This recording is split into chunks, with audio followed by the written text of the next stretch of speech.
रुक जाना नहीं तू कहीं हार के, कांटों पे चल के मिलेंगे साए बहार के। रुक जाना नहीं तू कहीं हार के, कांटों पे चल के मिलेंगे साए बहार के। ओ राही ओ राही ओ राही ओ राही ओ राही ओ राही ओ राही ओ राही। गुड इवनिंग भाई, गुड इवनिंग, गुड इवनिंग सारे अनुजी की हाल चाल जी? वधिया हो सारे? तंदुरुस्त हो ना? फैमिली एकदम वधिया ना? हैप्पी संडे सारे अनु, हैप्पी संडे। हैप्पी संडे कहाँ सर, आज फिर आपके अमेंडमेंट क्लास आ गई है? बताओ एक बात मुझे बताओ नालायकों, चाहता तो मैं भी छुट्टी ले सकता था ना, मतलब एक छुट्टी तो बनती है, बट मैंने कहा नहीं, अब जब तक आपके जून में एग्जाम नहीं होंगे कोशिश करूंगा कि कोई भी छुट्टी ना लूँ, प्रोवाइड अगर आप यहाँ पे डेली बेस पे आके बैठ रहे हो। देखो मुझे मेहनत करनी है, आपको मुझसे डबल मेहनत करनी है, अगर आप मेहनत नहीं करोगे फिर रिजल्ट नहीं आएगा जी। मैं पूरी जान लगाने को तैयार हूँ, अब बस आप देख लो कि आपने कितनी मेहनत करनी है जी। ठीक है, करोगे ना पक्का पक्का मेहनत? मतलब ये तो नहीं ना, मतलब ये तो नहीं करोगे सर जो मेहनत आप करोगे वो सारी वेस्ट हो जाएगी? करोगे ना? हाँ मेहनत करनी है सर, ध्यान रखना, डट के मेहनत करेंगे, दोनों मिलके करेंगे, रिजल्ट हमारा बढ़िया वाला आएगा जी। ठीक है, चलो इधर देखो ध्यान से। अच्छा, आज हमारी अमेंडमेंट क्लास नंबर 6 आज हम स्टार्ट करने जा रहे हैं जी। सेकंड लास्ट अमेंडमेंट क्लास है, कल फाइनली हमारी इनकम टैक्स की सारी अमेंडमेंट खत्म हो जाएंगी जी। ठीक है, अच्छा आज जो हमें अमेंडमेंट करनी है ना, छोटी छोटी अमेंडमेंट्स हमें करनी है, और कुछ ऐसी अमेंडमेंट भी हैं जो ऑलरेडी दिसंबर 21 के अंदर भी आ चुकी हैं, हम पहले कर चुके हैं, बट फिर भी मुझे दोबारा से करानी है। रीज़न बिंग क्योंकि वो एग्जाम के लिए इंपॉर्टेंट है, उसको एक बार दोबारा मैं समझाऊंगा, क्योंकि मुझे उम्मीद है कि जून 22 चाहे दिसंबर 22 दोनों में से किसी एग्जाम के अंदर पक्का पक्का बनेगी, और कोई बड़ी बात नहीं वो जून के अंदर बन जाएगी। ठीक है जी, तो आज हमें टोटल 8 अमेंडमेंट करनी है, वो चाहे आधा घंटा लगे, चाहे 25 मिनट लगे, चाहे वो 40 मिनट लगे, मुझे नहीं पता। 8 अमेंडमेंट जब हमारी कंप्लीट होंगी आज हम क्लास खत्म कर देंगे, और फिर कल की क्लास में टीडीएस और टीसीएस की जो अमेंडमेंट्स हैं कल हम कंप्लीट करेंगे, तो कल हमारी फाइनली इनकम टैक्स की पूरी अमेंडमेंट खत्म होंगी, फिर परसों से हम जीएसटी की अमेंडमेंट अपनी स्टार्ट कर देंगे। डन है? और प्रोफेशनल वाले बच्चों को मैं दोबारा कह रहा हूँ सर, वो बच्चे अभी तक कंफ्यूज हैं, उनको ये सारी देखनी है जी, उनको ये सारी देखनी है। इसके अलावा जो अमेंडमेंट क्लास 10 तारीख को आएगी वो भी आपने देखनी है, बस ये पर ध्यान दो जी।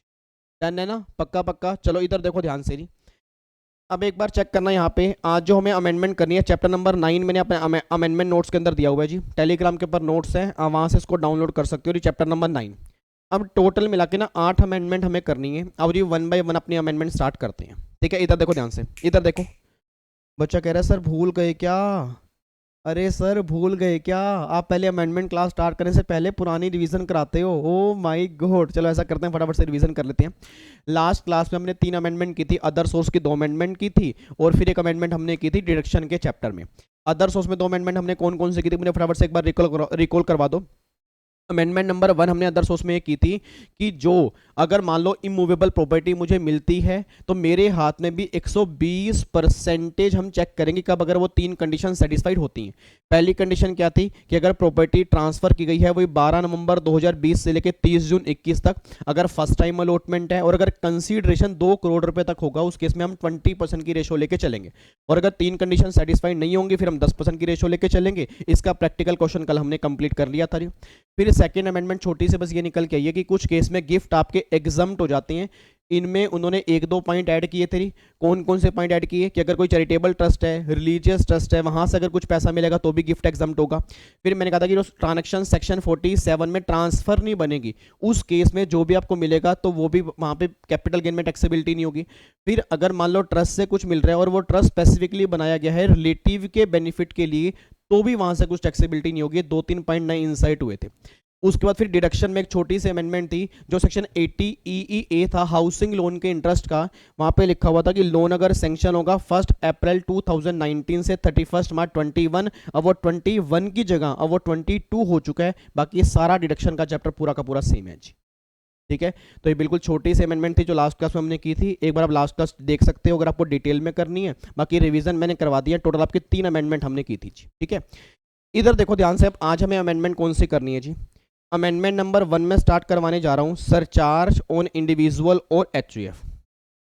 अब जब बच्चों ने ये वाले नोट्स देखे ना तो मुझे उन्होंने स्क्रीनशॉट भेजने स्टार्ट कर दिए। बच्चा कहता है सर आपने कहा था कि चैप्टर नंबर 1 में तो कोई अमेंडमेंट है नहीं, और आपने यहाँ पे सरचार्ज के बारे में कुछ कहा है, तो ये अमेंडमेंट नहीं है तो क्या है? मैं दोबारा क्लियर कर दूं, ये अमेंडमेंट इस बार की नहीं है, ये अमेंडमेंट ऑलरेडी हम दिसंबर 21 में कंप्लीट कर चुके हैं।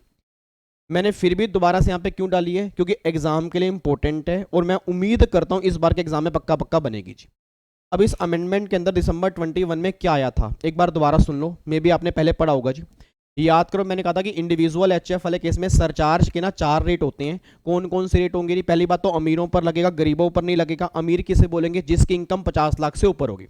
तो याद करो क्लास में आपने कहा था कि 50 लाख तक कोई भी सरचार्ज नहीं है, 50 लाख से ऊपर 1 करोड़ तक 10% है, 1 करोड़ से ऊपर 2 करोड़ तक 15% है, 2 करोड़ से ऊपर 5 करोड़ तक 25% है, और अगर इनकम 5 करोड़ से ऊपर होगी उस केस में 37% होगा। तो आपको मैंने क्लास के अंदर ये कहा था कि वैसे तो आपके 4 सरचार्ज एप्लीकेबल होते हैं, बट 3 इनकम ऐसी होती हैं जिसमें 15% से ऊपर सरचार्ज एप्लीकेबल होगा नहीं।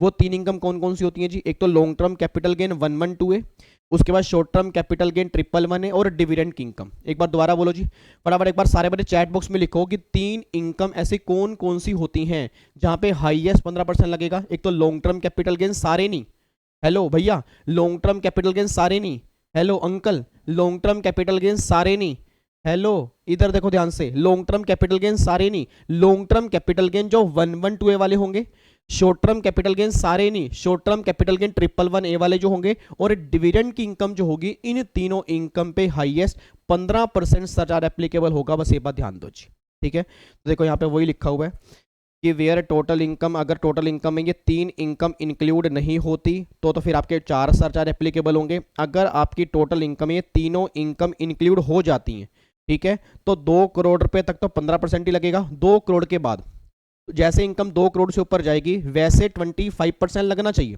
मैं दोबारा बोलूंगा, जैसे ही इनकम 2 करोड़ से ऊपर होगी वैसे 25% लगना चाहिए, बट गवर्नमेंट के लिए स्पेशल इनकम पे लगेगा हाईएस्ट 15, और अदर इनकम जो होगी उस पर 25 और 37 लग सकता है। वो डिपेंड करता है कि आपकी अदर इनकम कितनी है।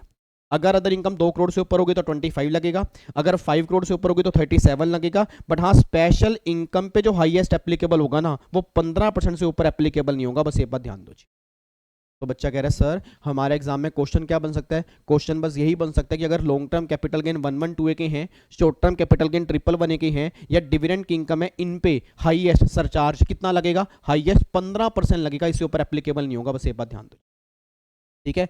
बाकी इसके एग्जाम्पल मैं जब एमसीक्यूज की प्रैक्टिस कराऊंगा उसमें भी कराऊंगा। वैसे दिसंबर की जो अमेंडमेंट क्लास मैंने करवाई थी उसके अंदर भी मैंने करवाया था जी। बाकी टेंशन मत लो, रिवीजन क्लास के अंदर भी इसकी मैं रिवीजन कराऊंगा, उसमें एक आधा एग्जाम्पल करवा दूंगा, और जब एमसीक्यूज की प्रैक्टिस करेंगे उसके अंदर भी करवा दूंगा जी। तो टेंशन मत लेना सर, भगवान ने ना मतलब बस ये भगवान से दुआ करो कि मेरी तबीयत सही रहे, मैं तंदुरुस्त रहूं, आपको मैं दिक्कत आने नहीं दूंगा टैक्स में खास तौर पे। आपकी सारी टेंशन मैं टैक्स की दूर कर दूंगा, इतनी मेरी गारंटी है, अगर भगवान ने मेरे ऊपर आशीर्वाद रखा जी, ठीक है जी। तो अमेंडमेंट नंबर 1 सिंपल सी बस ये है कि 3 इनकम पे 15% से ऊपर सरचार्ज एप्लीकेबल नहीं होगा, इन तीनों को छोड़ के 37% तक जा सकते हैं जी, ठीक है। तो अमेंडमेंट नंबर 1 सिंपल है, ऑलरेडी पहले हम कर चुके थे, दोबारा से मैंने करवा दी है।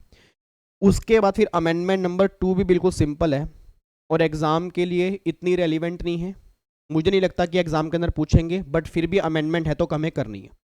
अब यहाँ पे एक छोटा सा चेंज कर लेना, नोट्स में ना सेक्शन 35 लिख लेना, यहाँ पर वो सेक्शन 32 लिखा होगा, यहाँ पे 35 कर लेना।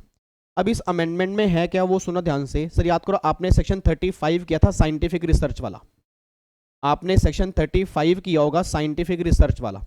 अब साइंटिफिक रिसर्च वाले सेक्शन में ना गवर्नमेंट ये बात कहती है कि अगर आपको मान लो फॉर एग्जांपल आपने कोई साइंटिफिक रिसर्च पे खर्चा किया, तो आपने क्लास में किया था कि 100% का बेनिफिट अवेल कर सकते हो, अगर आप डोनेशन दोगे तो भी आप बेनिफिट अवेल करोगे। अब गवर्नमेंट कह रही है कि अगर आपको बेनिफिट लेना है ना, तो जो भी इंस्टीट्यूट सेक्शन 35 में अप्रूव है उसको इंटीमेशन देनी पड़ेगी गवर्नमेंट ऑफ इंडिया को, वहां से अप्रूवल लेनी पड़ेगी, तभी डिडक्शन मिलेगी, नहीं तो डिडक्शन नहीं मिलेगी। तो एक बार चेक करना, देखो यहाँ पे क्या लिखा है, the notification under section 35 12 12A 13 shall be, ध्यान से shall be withdrawn unless such institution company intimate the prescribed authority by 30th June 2021. Its approval then shall be valid for a period for 5 years, otherwise it shall be deemed to be withdrawn। इसका मतलब क्या है? वो ये बात कहना चाह रहे हैं कि अगर आपको डिडक्शन, अगर आप चाहते हो कि आपको डिडक्शन मिलती रहे, ठीक है जी। सेक्शन नंबर 35(1)(1) हो गया, 35 आपका 1(2) हो गया, 1(2)(a) हो गया। अगर आप चाहते हो कि आपको डिडक्शन मिलती रहे, आपको इंटीमेशन देनी पड़ेगी 30 जून 21 तक।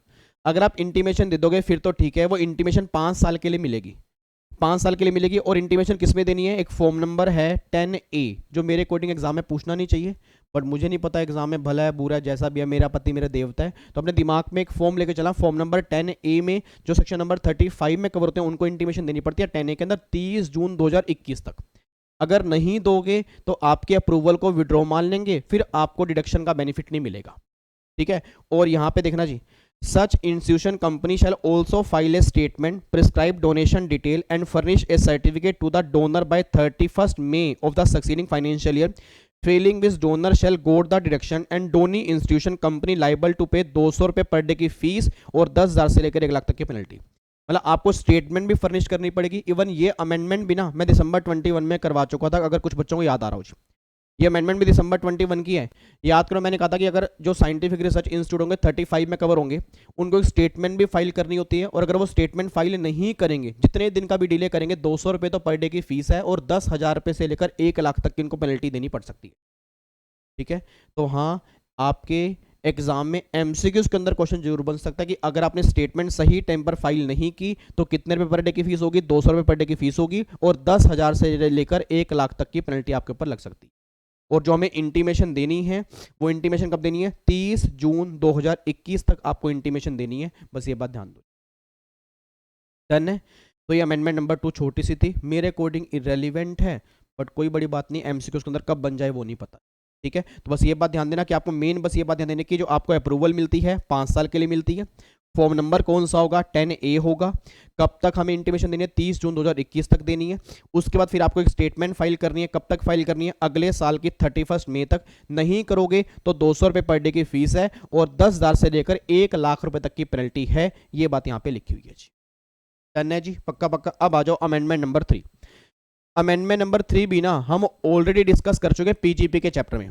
याद करो, सेक्शन नंबर 44 ADA, यहाँ पे ना 44 ADA कर लेना।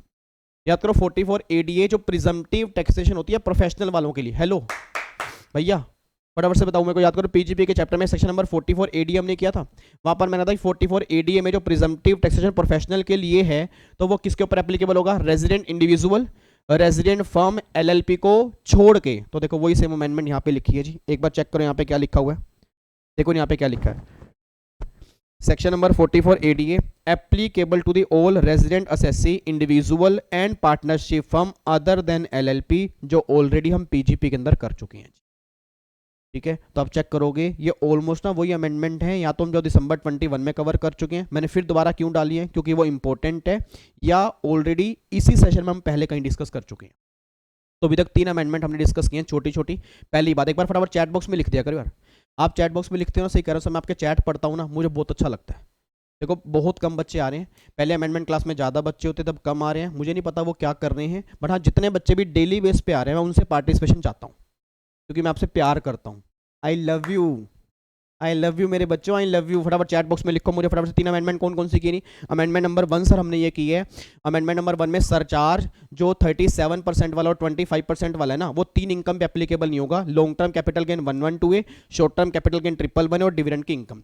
फिर दूसरे अमेंडमेंट हमने ये की है कि जो 35 सेक्शन होता है साइंटिफिक रिसर्च वाला, उसमें जो रिसर्च इंस्टीट्यूट होता है इनको इंटीमेशन देनी पड़ती है 30 जून 21 तक, और फॉर्म नंबर है 10A, फॉर्म नंबर 10A है। और अगर वो इंटीमेशन दे देते हैं तो फिर 5 साल के लिए उनको अप्रूवल मिल जाती है, और फिर उन्हें एक स्टेटमेंट भी फाइल करनी पड़ती है, और अगर वो फाइल नहीं करेंगे तो 200 रुपये पर डे की फीस है, और 10,000 से लेकर 1 लाख तक की पेनल्टी है। फिर अगली अमेंडमेंट आपने बोली है सर कि जो सेक्शन 44 ADA है प्रिजम्पटिव टैक्सेशन फॉर प्रोफेशनल, वो एप्लीकेबल होगा रेजिडेंट इंडिविजुअल पे, रेजिडेंट पार्टनरशिप फर्म पे, LLP को छोड़ के। ये बातें आपने यहाँ पे बोली है। डन है, पक्का पक्का, आगे बढ़ सकते हैं। Yes sir. अगली अमेंडमेंट है अमेंडमेंट नंबर 4 जी, ये इंपॉर्टेंट है, ये इस बार की अमेंडमेंट है जी। सर एक बात मुझे सोच के बताना, हमने ना रिटर्न ऑफ इनकम वाले चैप्टर में एक अमेंडमेंट की थी कि अगर आपको लेट रिटर्न फाइल करनी है तो क्या कोई बच्चा चैट बॉक्स में लिख के बता सकता है कि आप लेट रिटर्न कहां तक फाइल कर सकते हो जी? एक बार बस चैट बॉक्स में लिख के बता दो कि अगर हमें लेट रिटर्न फाइल करनी है तो लेट रिटर्न हम कहां तक फाइल कर सकते हैं जी? बहुत बढ़िया। बच्चा कह रहा है सर लेट रिटर्न हम फाइल कर सकते हैं 31 दिसंबर तक, ये बात क्लियर है। अच्छा, अगर हमें रिटर्न रिवाइज करनी है तो भी हम कहाँ तक कर सकते हैं? 31 दिसंबर तक। बहुत बढ़िया जी। अब गवर्नमेंट ये बात कह रही है कि वैसे तो लेट रिटर्न फाइल करने की ना टाइम लिमिट जो है वो 31 दिसंबर हो चुकी है। वैसे तो लेट रिटर्न फाइल करने की टाइम लिमिट 31 दिसंबर हो चुकी है, बट 31 दिसंबर के बाद डिपार्टमेंट के पास एक पावर है कि वो आपको नोटिस देकर अभी भी आपसे रिटर्न मंगा सकता है। हैं? नहीं नहीं, झूठ तो नहीं कह रहे सर। नहीं नहीं नहीं नहीं, एक सेक्शन याद करो, आपने क्लास में क्या होगा, सेक्शन नंबर 142(1). हाँ, जो रेगुलर बैच वाले बच्चे होंगे उनको थोड़ा थोड़ा हाँ हाँ कर रहे हैं, और जो रिवीजन क्लास वाले बच्चे हैं वो ऐसे कर रहे हैं। नहीं नहीं नहीं सर, याद नहीं आ रहा। याद करो नालायकों, एक सेक्शन हमने क्लास में किया था, सेक्शन नंबर 142(1), जहां पर मैंने कहा था कि गवर्नमेंट आपको एक वार्निंग देती है कि भैया इतने टाइम में रिटर्न फाइल कर दो, हम तुम्हें वार्निंग दे रहे हैं। तो अगर आपने 31 दिसंबर तक रिटर्न फाइल नहीं की ना, तो 142(1) ये बात कहता है कि 31 दिसंबर के बाद भी एक मौका आपके पास है रिटर्न फाइल करने का, अगर डिपार्टमेंट आपको 142(1) में नोटिस देते हैं। हाँ, अगर डिपार्टमेंट 142(1) में नोटिस नहीं दे रहा ना, इट मींस आप अब रिटर्न फाइल नहीं कर पाओगे। रीजन क्योंकि वैसे आपकी लास्ट डेट 31 दिसंबर है। तो देखो यहाँ पे क्या लिखा हुआ है जी, वो ये बात कहना चाह रहे हैं, अगर आपने रिटर्न फाइल नहीं की 139(1) में, तो डिपार्टमेंट मतलब असेसिंग ऑफिसर एक नोटिस इशू करके आपसे रिटर्न मंगा सकता है, और ये नोटिस जो है can also be issued after 31 December of the relevant assessment year. ये लाइन इंपॉर्टेंट है। तो आपके एग्जाम में क्वेश्चन ये बन सकता है कि क्या 142(1) का नोटिस 31 दिसंबर के बाद भी इशू हो सकता है? Answer is yes. तो एग्जाम में क्वेश्चन क्या बनेगा कि अगर आपने लास्ट डेट पे रिटर्न फाइल नहीं की तो क्या उसके बाद रिटर्न फाइल करने की पॉसिबिलिटी है? Answer is yes. और क्या एग्जाम में क्वेश्चन नहीं बनेगा कि 142(1) का नोटिस क्या 31 दिसंबर के बाद भी इशू कर सकते हैं? Answer is yes. वो नोटिस इशू करके आपसे रिटर्न मंगा सकते हैं, बस ये बात ध्यान दो। ठीक है, तो अगर किसी ने 31 दिसंबर को रिटर्न फाइल नहीं की, उसके बाद भी एक चांस है, अगर डिपार्टमेंट 142(1) में नोटिस इशू कर दे तो आप रिटर्न फाइल कर सकते हो। ठीक है, तो ये वाली छोटी सी अमेंडमेंट आई है कि ये नोटिस 31 दिसंबर के बाद भी इशू किया जा सकता है। उसके बाद फिर एक छोटी सी अमेंडमेंट नंबर 5 है जी। अमेंडमेंट नंबर 5 में लिखा हुआ है, याद करो मैंने क्लास में आपको करवाया था जब मैंने रिटर्न वाला चैप्टर किया था। याद कराऊँ आपको? कराऊँ याद आपको? बोल दो हाँ हाँ, ऐसे जैसे हाँ इधर सुना ध्यान से, याद करो हमने क्लास में किया था। हेलो, इधर देखो ध्यान से, वो भिंडी कलर के बच्चे इधर देखो ध्यान से, वो जो कह रहे हो भिंडी कलर का नहीं, मैं शिमला मिर्च कलर का बच्चा हूँ। अच्छा, शिमला मिर्च कलर का बच्चा, इधर देखो ध्यान से। याद करो हमने क्लास में किया था जी कि अगर आज 100 लोग रिटर्न फाइल करते हैं तो 100 लोगों की रिटर्न प्रोसेस होती है, और ये प्रोसेसिंग किस में होती है? एक सेक्शन है 143(1) जिसमें आपकी रिटर्न प्रोसेस की जाती है। आपको मैंने क्लास में कहा भी था कि अगर कभी भी आपके फादर रिटर्न फाइल करते हैं ना, आप कभी उनकी मेल चेक करना। आपके फादर अगर कभी भी रिटर्न फाइल करते हैं, आप कभी उनकी मेल चेक करना। उनकी मेल, उनकी जो जीमेल होती है ना, उसमें एक मेल आती है कि आपकी रिटर्न प्रोसेस हो चुकी है 143(1) में। अब 143(1) में क्या होगा नहीं, या तो कुछ भी नहीं होगा, मतलब जो आपने रिटर्न फाइल की बिल्कुल सही फाइल की है, या वो आपका टैक्स पेबल निकालेंगे, या वो आपका टैक्स रिफंडेबल निकालेंगे। अब अभी तक सबसे बड़ी प्रॉब्लम ये आती थी कि वो टैक्स पेबल कब तक निकालेंगे या टैक्स रिफंडेबल कब तक निकालेंगे, उसकी पर्टिकुलर कोई टाइम लिमिट नहीं थी। मतलब नॉर्मली वो 6 महीने लेते थे, बट अब गवर्नमेंट ने वो टाइम लिमिट यहाँ पे कर दिया 9 महीने। मतलब गवर्नमेंट ये बात कहना चाह रही है कि अगर 143(1) की, अगर 143(1) की, मैं दोबारा बोलूंगा 143(1) किसका है? Processing of return. हेलो भैया, दोबारा बोलो किसका है? 143(1) किसका है? Processing of return. एक बार फिर बोलो किसका है? Processing of return. तो अगर आपकी रिटर्न 143(1) में प्रोसेस होती है, आपका टैक्स पेबल बनता है, आपका रिफंडेबल बनता है ना, तो वो 9 महीने के बाद अब इंटीमेशन वो इशू नहीं कर सकते। मतलब अगर उनको टैक्स पेबल लेना है या टैक्स आपको रिफंडेबल इशू करना है, तो 9 महीने के अंदर अंदर उनको इंटीमेशन देनी पड़ेगी। देखो यहाँ पे क्या लिखा है जी, as per section 143(1) the intimation of tax payable और refundable shall not be send after the expiry of 9 months from the end of the financial year in which return is filed. मतलब जिस मंथ में आपने return file की है, जिस month में आपने रिटर्न फाइल किया है, उस ईयर के एंड से, मतलब जिस भी ईयर में आपने रिटर्न फाइल किया है उस ईयर के एंड से 9 महीने के अंदर अंदर आपको इंटीमेशन मिलेगी, या तो टैक्स पेबल की या रिफंडेबल की। अच्छा, फिर डिपार्टमेंट जब हमें टैक्स रिफंड करेगी, तो गवर्नमेंट करेगी, जब डिपार्टमेंट हमें टैक्स रिफंड करेगी ना, उसमें ये 9 महीने की टाइम लिमिट एप्लीकेबल नहीं होगी। मतलब गवर्नमेंट ने देखो कितनी सेफ साइड चली है सर, गवर्नमेंट कितनी चालू है। गवर्नमेंट कह रही है हम तुम्हें रिफंड कभी भी कर देंगे, हम तुम्हारा रिफंड वाला चेक जो है वो कभी भी इशू कर देंगे, उसमें 9 महीने की बाउंडेशन नहीं है। मतलब हाँ, टैक्स पेबल टैक्स रिफंडेबल हम निकाल देंगे, वो तुम्हें बता देंगे 9 महीने के अंदर, बट तुम्हारे पास रिफंड आ ही जाएगा 9 महीने में, ऐसा हम नहीं कह रहे। देखो लिखा हुआ है, however the limitation of 9 month shall not apply to the issue of cheque of refund. मतलब जो चेक ऑफ रिफंड, जो रिफंड का चेक है ना, उसको इशू करने की टाइम लिमिट 9 महीने नहीं है, क्योंकि गवर्नमेंट करी भाई साहब हमें टाइम भी लग सकता है, हमारे घर में इतने सारे काम है, छोटी छोटी बीवी है, छोटे छोटे बच्चे हैं, तो अगर उसके अंदर हम बिजी हो गए तो फिर हम क्या करेंगे। तो 9 महीने की टाइम लिमिट जो है वो पेबल की है, रिफंडेबल की है, बट जब हम रिफंड का चेक इशू करेंगे उस केस में कोई 9 महीने की टाइम लिमिट एप्लीकेबल नहीं होगी। धन्य जी। उसके बाद एक बार अमेंडमेंट नंबर 60, ये भी छोटी सी अमेंडमेंट है। अमेंडमेंट नंबर 6 में क्या चेंज आया है, जो असेसमेंट कंप्लीट करने की टाइम लिमिट होती है, याद करो आपको मैंने क्लास में कहा था, जब हमने एक चैप्टर किया असेसमेंट वाला, आपको मैंने क्लास के अंदर भी कहा था कि असेसमेंट कई तरह की होती है। याद कराऊं असेसमेंट कौन कौन सी तरह की होती है जी। एक तो असेसमेंट होती है सेक्शन 143(3) की। क्या मेरी क्लास का सिंगल बच्चा भी एक बार चैट बॉक्स में लिख के बताएगा कि 143(3) की असेसमेंट कौन सी होती है जी। मैं मान जाऊंगा आपको सर, मेरा दिल खुश हो जाएगा। 143(3) की असेसमेंट कौन सी होती है, कौन सी होती है? ओ माय गॉड, याद है यार आपको। तो बच्चा कह रहा है सर याद है हमें, ऐसे क्या मतलब ऐसे कैसे बात कर रहे हो सर। 143(3) की असेसमेंट होती है स्क्रूटनी असेसमेंट, और आपने हमें कहा भी था इसका एक और नाम भी होता है रेगुलर असेसमेंट होता है सर। फिर एक असेसमेंट आपने क्लास में कहा था 144 की होती है बेस्ट जजमेंट असेसमेंट। फिर आपने कहा था सर एक 147 की भी होती है इनकम एस्केपिंग असेसमेंट। तो सर उसमें क्या चेंज आया, उसमें ये चेंज आया है कि जो उस असेसमेंट को कंप्लीट करने की टाइम लिमिट थी ना, उसमें चेंज आया है। तो देखो जी, अगर 143(3) या 144 की असेसमेंट है तो वो 9 महीने के अंदर अंदर कंप्लीट करनी पड़ेगी, 9 month from the end of the relevant assessment. मतलब जहां पे वो असेसमेंट खत्म होगा उसके एंड के 9 महीने के अंदर अंदर 143(3) या 144 कंप्लीट करनी पड़ेगी। और अगर मैं 147 की बात करूंगा, ठीक है जी, अगर मैं 147 की बात करूंगा तो भी असेसमेंट वो कंप्लीट करनी पड़ेगी 12 महीने के अंदर। मतलब जब 148 का नोटिस सर्व हुआ, ठीक है, उसके एंड से 12 महीने के अंदर अंदर तुम्हें 147 की असेसमेंट कंप्लीट करनी पड़ेगी। ठीक है जी।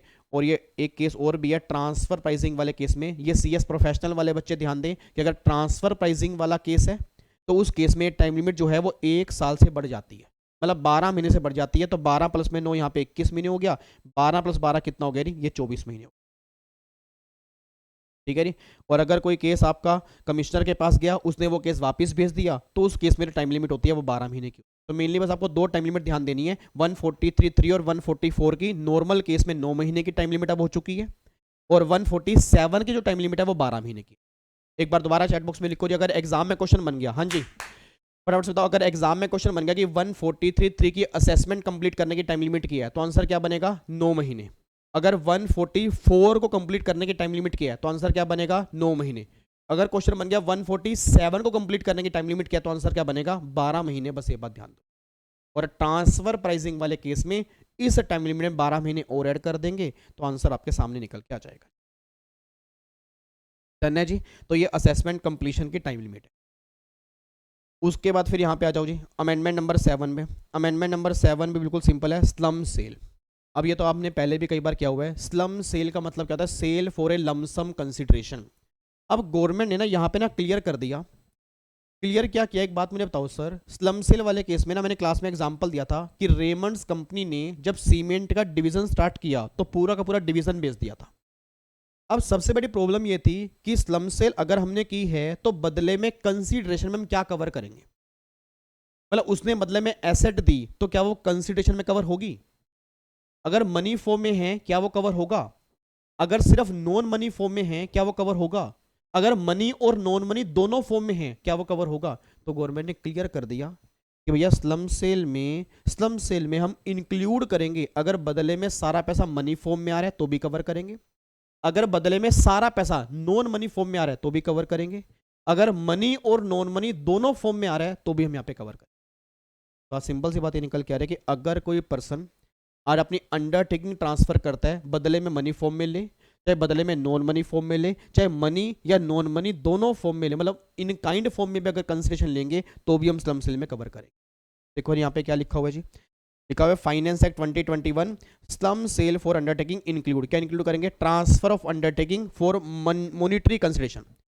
मतलब आपने अंडरटेकिंग ट्रांसफर की मॉनिटरी कंसिडरेशन के लिए, वो भी कवर होगी। अगर नॉन मनी के लिए है वो भी कवर होगी, और अगर मनी और नॉन मनी के लिए होगी तो भी वो यहाँ पे कवर हो जाएगी, बस एक बात ध्यान दो।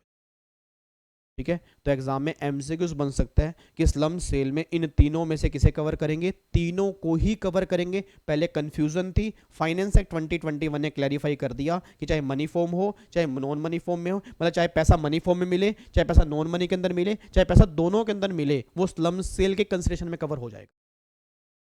ठीक है जी। और एक छोटा सा चेंज आया है जी, याद करो अभी मैंने कहा था कि एक असेसमेंट होती है 143.3 की, याद आ रहा है कुछ आपको, असेसमेंट होती है 143.3 की। अब एक बार चैट बॉक्स में लिख के बताना कि 143.3 की असेसमेंट जो होती है वो कौन सी होती है जी। इधर सीधे होके बैठो, पहले सीधे होके बैठो नालायक, मतलब एकदम ऐसे हद हो गई यार, ऐसे कैसे विष्णु भगवान का अवतार बन के बैठो, बिल्कुल सीधे होके बैठो, ये क्या मतलब ऐसे करके बैठो आराम से। इधर देखो ध्यान से, मुझे फटाफट से बताओ 143.3 कौन सा होता है, अभी मैंने बताया आपको नहीं कौन सा होता है, स्क्रूटनी असेसमेंट या रेगुलर असेसमेंट। अब याद करो मैंने क्लास में कहा था कि जो आपकी 143.3 की असेसमेंट होती है उसको करने के लिए ना सबसे पहले 143.2 का नोटिस भेजना होता है। यार हाँ या ना तो बोल दो, आपको मैं थोड़ा याद करवा दूं, अगर 143.3 करना है उससे पहले 143.2 का नोटिस भेजते हो। अगर 144 की असेसमेंट करनी है तो 144 का नोटिस आता है। अगर असेसमेंट 147 में करनी है तो 148 का नोटिस आता है जी। तो एक बात ध्यान देना, ये ना सीए इंटर वाले बच्चों के एग्जाम में एप्लीकेबल नहीं है, सीएस एग्जीक्यूटिव वाले बच्चों के एग्जाम में है, सीएस प्रोफेशनल वाले बच्चों के एग्जाम में है, सीए में इंटर वाले बच्चों के एग्जाम में भी है, सीए इंटर वाले बच्चे स्किप कर सकते हैं जी। ऐसा ना हो ना कि वो घबरा के गिर जाएंगे भाई क्या चल रहा है। ठीक है, तो आपके एग्जाम में नहीं है, सीए फाइनल के अंदर है। ठीक है, इधर सुना ध्यान से। अब 143.3 के असेसमेंट के लिए 143.2 का नोटिस आता है, 144 के लिए 144 का होगा, 147 के लिए 148 का होगा। तो अभी तक लो में लिखा हुआ था कि अगर 143.3 की असेसमेंट कंप्लीट करनी है तो 143.2 का नोटिस जो है ना वो 6 महीने में सर्व हो जाना चाहिए। अब वो 6 महीने की टाइम लिमिट जो है ना अब यहाँ पे 3 महीने हो चुकी है, और मुझे उम्मीद है कि जून 22 के एग्जाम में कंफर्म या टाइम लिमिट पूछी जाएगी। मुझे पूरी उम्मीद है कि जून 22 के एग्जाम में कंफर्म ये टाइम लिमिट आपके एग्जाम में आएगी। तो एक बार टाइम लिमिट चेक कर लो जी। For the making assessment 143.3 AO is required to serve a notice 143.2. This notice has to be served within 3 months from the end of the financial year in which return is furnished.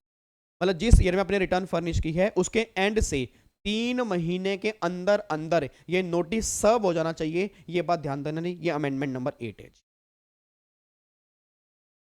Sir सुनो, sir sir सुनो तो सही। अरे अच्छा बोलो भी sir, एक बार दोबारा से ना फटाफट से 8 के 8 अमेंडमेंट रिवाइज करवा दो। देखो हम भी आपके साथ रिवीजन कराएंगे, आप भी हमें रिवीजन कराओ, तो फिर हमारी अमेंडमेंट ना पक्की हो जाएंगी। पक्का ओके। इधर देखो ध्यान से, अमेंडमेंट नंबर 1 पे आओ। सर अमेंडमेंट नंबर 1 है, अमेंडमेंट नंबर 1, अमेंडमेंट नंबर 1, हाँ हाँ सर अमेंडमेंट नंबर 1 पता क्या है? अमेंडमेंट नंबर 1 आपने कहा था कि सरचार्ज, वैसे तो 4 सरचार्ज हैं बट 3 इनकम पे हाईएस्ट 15% लगेगा। एक तो लॉन्ग टर्म कैपिटल गेन 112 है, शॉर्ट टर्म कैपिटल गेन 111 है, और डिविडेंड की इनकम इन तीनों पर 15% से ऊपर नहीं लगेगा। अमेंडमेंट नंबर 1 ये थी। फिर अमेंडमेंट नंबर 2 आपने बोली सर जो वो साइंटिफिक रिसर्च वाले इंस्टीट्यूट होते हैं तो उनको ना इंटीमेशन देनी पड़ती है अप्रूवल के लिए। तो अगर अप्रूवल के लिए इंटीमेशन दे देंगे, अगर अप्रूवल मिल जाएगी तो वो 5 साल के लिए मिलेगी, और उसका फॉर्म नंबर होता है 10A, और वो 30 जून तक अप्रूवल देनी है, 30 जून 2021 तक अप्रूवल देनी है। और अगर फिर गवर्नमेंट ने लिखा है कि उनको डिक्लेरेशन भी फाइल करनी पड़ती है, एक स्टेटमेंट फाइल करनी पड़ती है। अगर वो स्टेटमेंट टाइमली फाइल नहीं करेंगे तो 31 मई तारीख, मतलब 31 मई उनकी डेट होती है, तो 200 रुपये तो पर डे की फीस है, और 10,000 से लेकर 1 लाख तक की पेनल्टी है। सर ये अमेंडमेंट नंबर 2 है। सर फिर अमेंडमेंट नंबर 3 आपने हमें कराई, जो सेक्शन नंबर 44 ADA है, प्रिजम्पटिव टैक्सेशन फॉर प्रोफेशनल, वो रेजिडेंट इंडिविजुअल पे है, रेजिडेंट HUF पे है, बट वहाँ सॉरी रेजिडेंट HUF पे नहीं, रेजिडेंट इंडिविजुअल पे है, रेजिडेंट फर्म पे है, LLP पे एप्लीकेबल नहीं होगा, ये आपने बताया। फिर अमेंडमेंट नंबर 4 सर आपने हमें कराई है, अमेंडमेंट नंबर 4 आपने सर कौन सी कराई है? हाँ सर अमेंडमेंट नंबर 4 आपने कराई है कि जैसे हमें रिटर्न लेट फाइल करनी हो तो 31 दिसंबर तक। अब 31 दिसंबर हमारी लास्ट डेट है, बट उसके बाद भी हम रिटर्न फाइल कर सकते हैं। कब? अगर गवर्नमेंट का 142(1) के अंदर नोटिस आ सकता है, क्योंकि 142(1) ये बात कहता है कि डिपार्टमेंट रिटर्न फाइल करने का नोटिस 31 दिसंबर के बाद भी इशू कर सकता है। ये बात सर 142(1) में लिखी हुई है। उसके बाद फिर सर नेक्स्ट अमेंडमेंट ये निकल के आ रही है कि जो असेसमेंट कंप्लीशन की टाइम लिमिट क्या होती है, तो 143(3) या 144 वाले केस में 9 महीने होती है, 147 वाले केस में 12 मंथ होती है, और ट्रांसफर प्राइसिंग वाले केस में 12 महीने और बढ़ जाते हैं। और फिर सर अगली अमेंडमेंट जो निकल के आ रही है स्लम सेल वाले केस में कि अगर मनी फॉर्म के अंदर पैसा मिल रहा है तो भी कवर करेंगे, नॉन मनी में है तो भी कवर करेंगे, मनी या नॉन मनी फॉर्म में है तो भी यहाँ पे हम कवर कर लेंगे, स्लम सेल के अंदर अभी ये पॉइंट आ चुका। और फिर अगली अमेंडमेंट ये निकल के आ रही है कि अगर 143(3) की असेसमेंट करनी है उसके लिए 143(2) का नोटिस देना पड़ेगा, और नोटिस 3 महीने में सर्व हो जाना चाहिए। ये जो 6 महीने की जगह हम 3 महीने यहाँ पे आ चुके। ठीक है, बस ये छोटी सी अमेंडमेंट है। बाकी कोई भी डाउट हो अपना मैंने व्हाट्सएप नंबर दिया हुआ है, आप मुझे व्हाट्सएप कर सकते हो। भाई आपको एकदम तो मैं कमिटमेंट नहीं करूंगा, बट मिलेगा जरूर, क्योंकि काफ़ी सारे मैसेज होते हैं, मैं कई बार देख नहीं पाता, और सारा दिन क्लास होती हैं, बीच में मोबाइल में आपकी तरह चला नहीं। ठीक है, तो रात को फ्री होता हूँ तो जितने मैसेज पढ़ पाता हूँ उतने मैसेज का रिप्लाई करता हूँ, नहीं तो कुछ मैसेज रह जाते हैं। तो वही है, मैं हर एक बच्चे के लिए परफेक्ट नहीं हो सकता, मतलब कहीं ना कहीं कमी मेरे अंदर भी हो सकती है, बट मैं पूरी कोशिश करता हूँ कि आपकी हेल्प करूँ। ठीक है, तो अगर कोई भी दिक्कत हो तो आप मुझे यहाँ पे व्हाट्सएप कर सकते हो।